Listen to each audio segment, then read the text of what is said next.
Hello everyone, you're watching Buzz and Business and I'm Park Jong-hong. This past week was marked by both encouraging and worrisome news. First, food concerns flared up with the outbreak of avian influenza and the looming resumption of U.S. beef imports. And against this backdrop, the skyrocketing oil prices brought more jitters to the domestic economy. But with every cloud, there certainly seems to be a silver lining. And there was also good news this past week. Joining me is Kang Chery. It's good to have you back. Hello, good to join you in the studio. And that piece of good news, Jong-hong, is that Korean builders are showing strong performance, outstanding performance in winning contracts for Middle East plants. Armed with technology and speedy performance, they're reaping what's called a second Middle East boom. And the investment guru and multi-billionaire Warren Buffett has openly praised Korea's stock market. Yes, and that raised a lot of positive sentiments in this country. I recall last year he made similar encouraging remarks at Daegu Tech R&D Center that he had invested in. And that really certainly gave a nice lift to the positive mood. Well, let's now recap the leading headlines in our news roundup.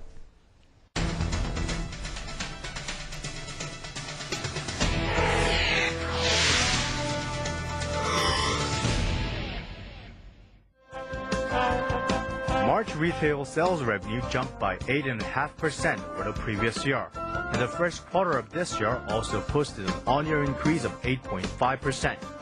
Retail sales income of automotive fuels like gasoline and liquefied petroleum gas saw a near 20% jump in March. Spending also soared on cosmetics, personal health items, and new cars. But the upward trend is not because of consumer confidence. It's because just about everything costs more given rising oil and raw material prices. And with the Bank of Korea reporting high liquidity for the amount of readily available cash in the nation's markets, some experts point to the possibility of price going even higher. But materials prices are expected to simmer down in the latter part of this year, offering a glimmer of hope for the new government eager to see its inflation-fighting measures take hold.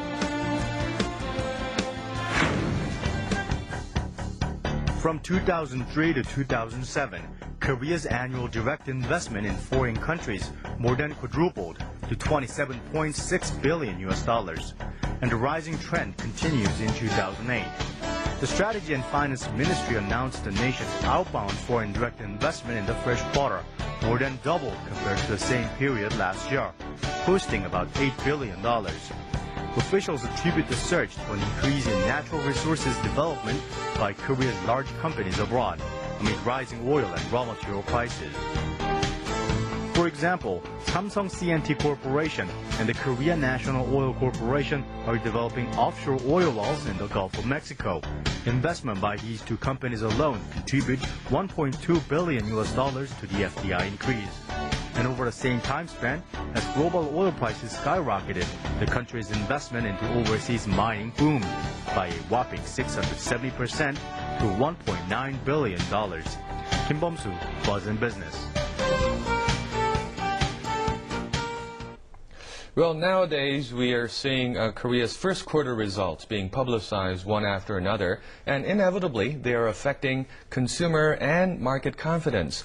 One key story was Korean money, lots of it going outside the country to developing overseas natural resources. Now, this sounds like a good thing over the long haul. It sure does. In fact, it has doubled over the same period last year. An official from the Finance Ministry has said easing regulations, expansion of natural resource development projects abroad, and many companies' global approaches to their businesses have helped fuel outbound FDIs, that is, foreign direct investments. And also what's noteworthy is that the surging international raw materials prices are seemingly having little impact on investment sentiment. Is this a normal thing? I would think that investments would be reduced somewhat because of the price pressure. Well, you have a good point there, but it seems like many Korean companies are coping with the situation. So if you look at the jump by industries, the mining industry and service industry for businesses, that is, have led the trend. So this indicates, that says something about how Korean businesses are handling the price hikes of raw material prices around the world. I see. Well, as for the foreign direct investment, there was also news showing that foreign investment in Korea has been declining. Wouldn't it be ideal if Korea's foreign direct investment and the investment coming into Korea would both rise? Well, that would definitely be the ideal scenario, but unfortunately that wasn't the case last year. Observers say the preferential incentives for foreign companies that invest in Korea have decreased, and the deregulation has not been the most successful.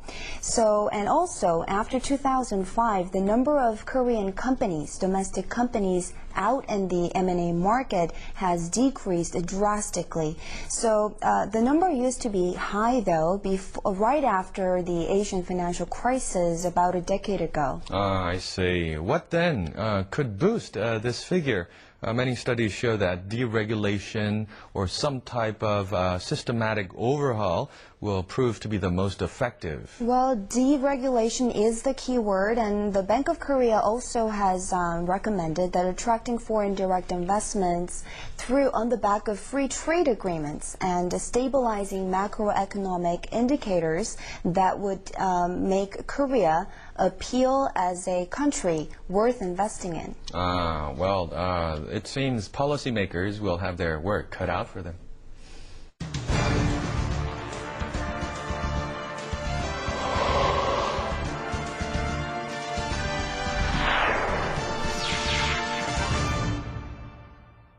Now, in this week's Inside Edition, we will be addressing the controversy that's sweeping the nation, U.S. beef imports.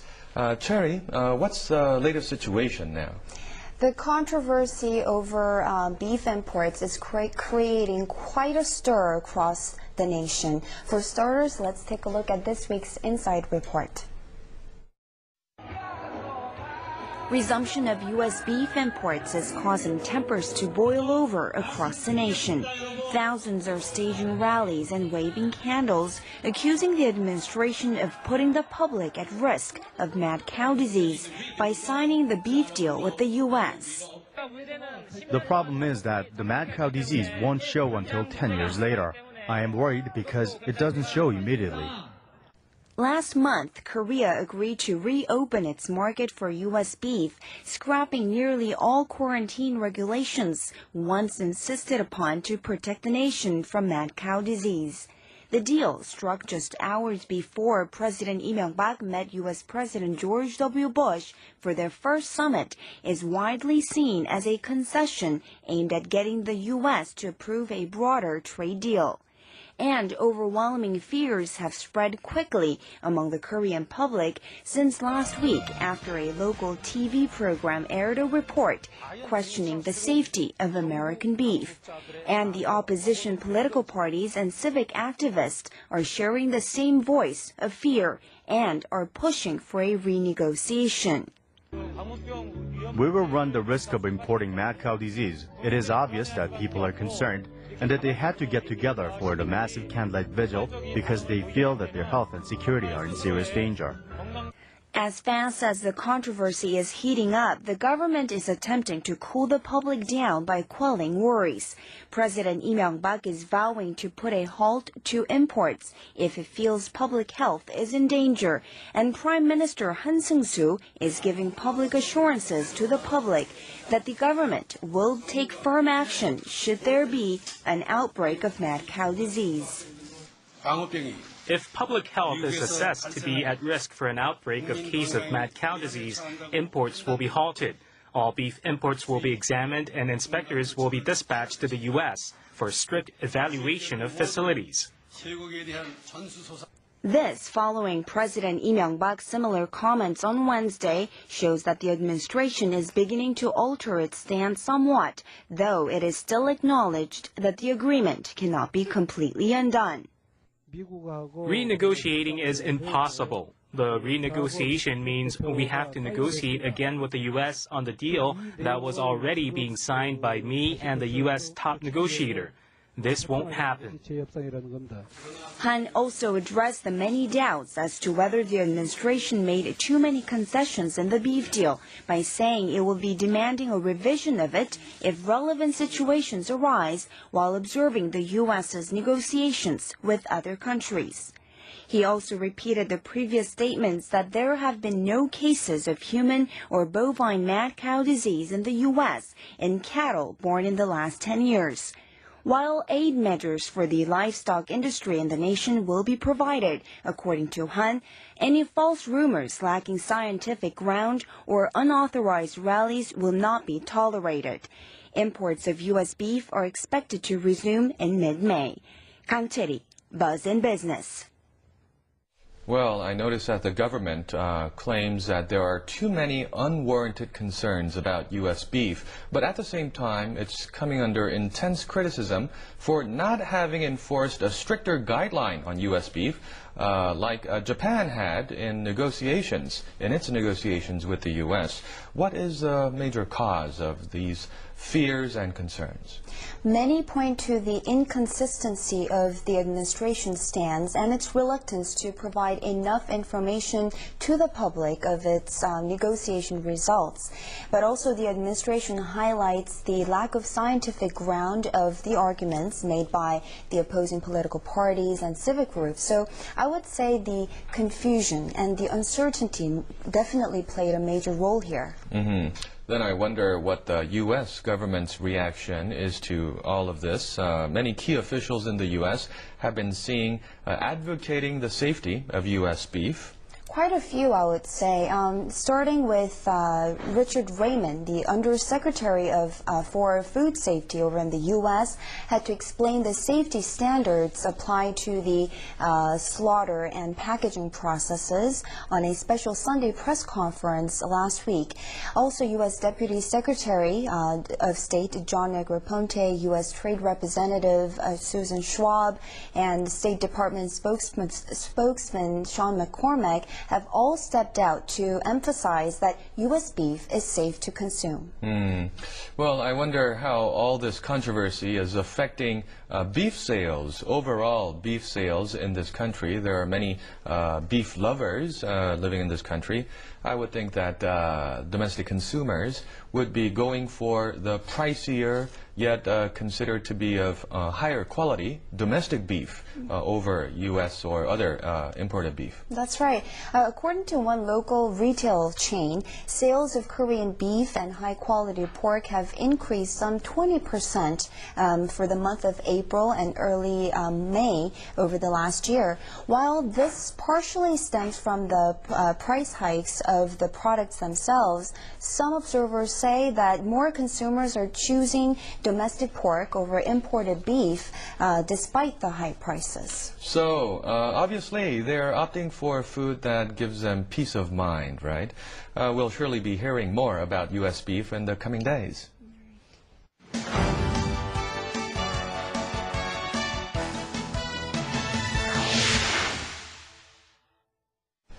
The Mp3 Player, it was first developed in Korea and has now become a ubiquitous device all around the world among music lovers. This portable music player has turned 10 years old since its invention. They say next to cell phones, the Mp3 players have been the hottest selling consumer electronics device.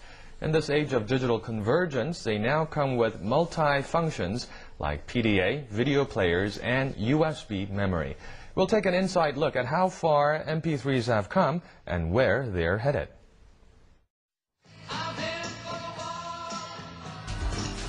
To play music on the go 10 years ago, people had to use cassette or CD players. But ever since the MP3 player was released, it has taken root as the music player of choice for people around the world. What made the little device so explosively popular? We now take a look back at this small but great innovation.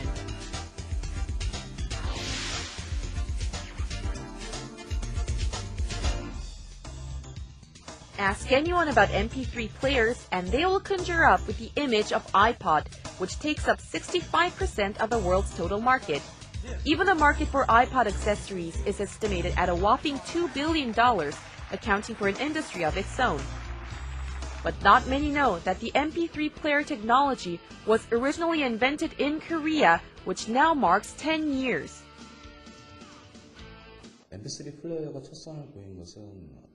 The first MP3 player was introduced at an IT exhibition called CeBIT in Hanover, Germany 10 years ago.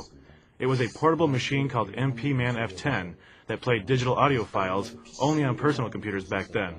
It was displayed by a local venture firm, and that was the first MP3 player.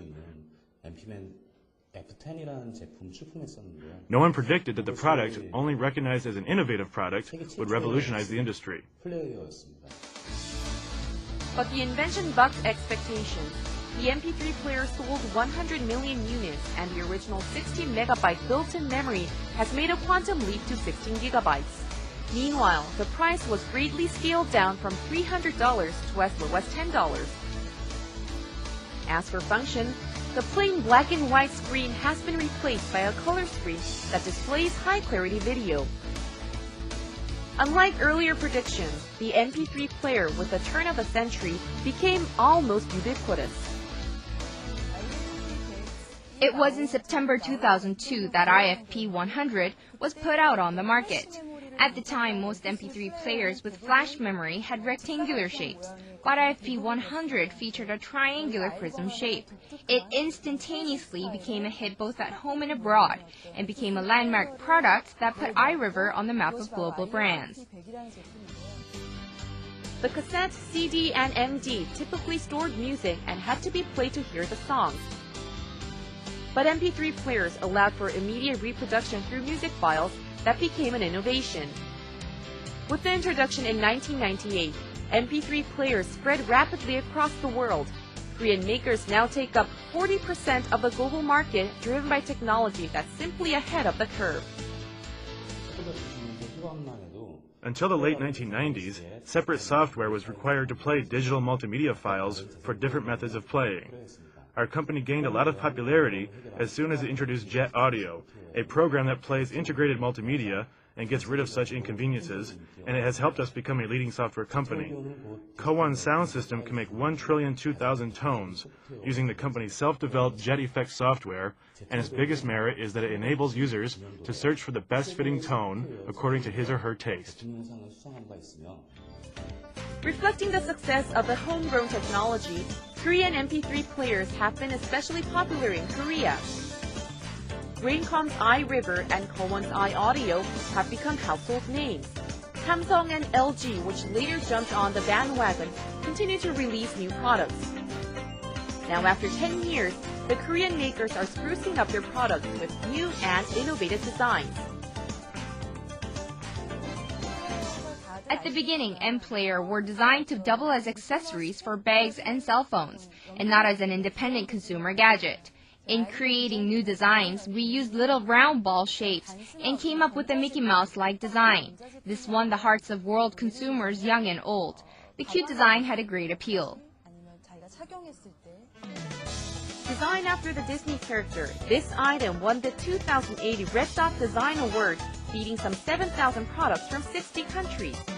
This showed that Korea's advanced technology, when combined with good design, can emerge on top of the world. It's more encouraging to note that MP3 makers keep developing new and appealing designs. Based on the USB memory technology, we developed the ever-portable MP3 player, Playgo.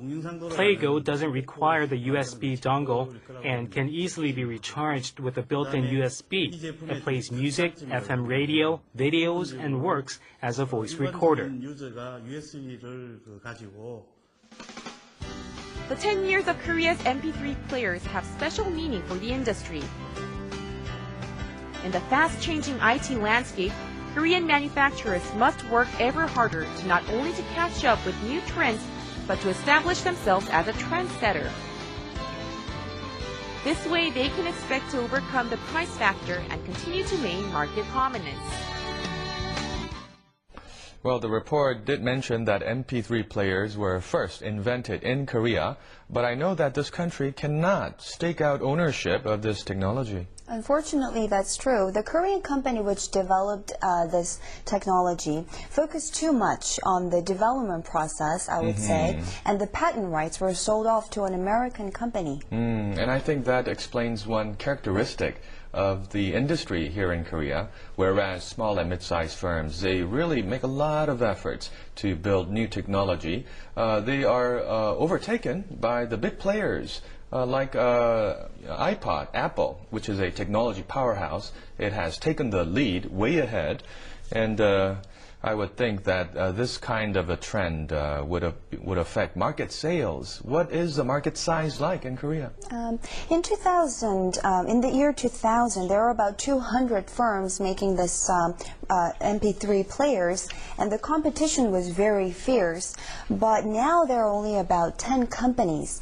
According to an IT research and advisory firm Gartner, the MP3 player market abroad is expected to grow further to produce 165 million MP3 players in 2010.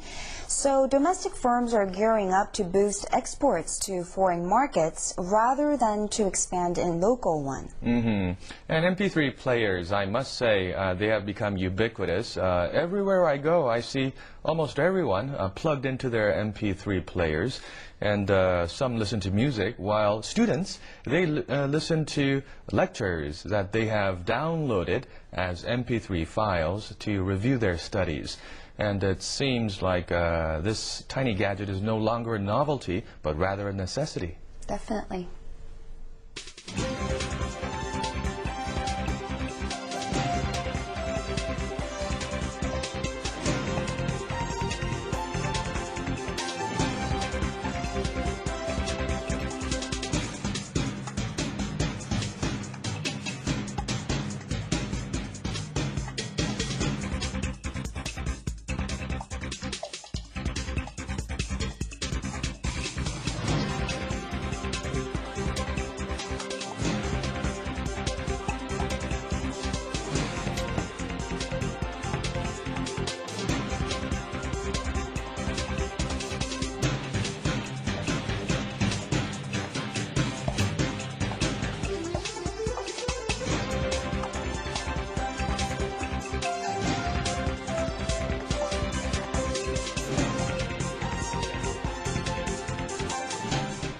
It's now time for BB Quiz. The answer for last week's question is consumer, which when combined with blue ocean becomes bluesumer. We have chosen 2 winners, and you can check our website to check whether you were lucky. Congratulations. Now for this week's question. All right, here's the quiz. Which of the following terms that you see on the bottom of the screen stands for investment made to acquire lasting interest in companies operating abroad?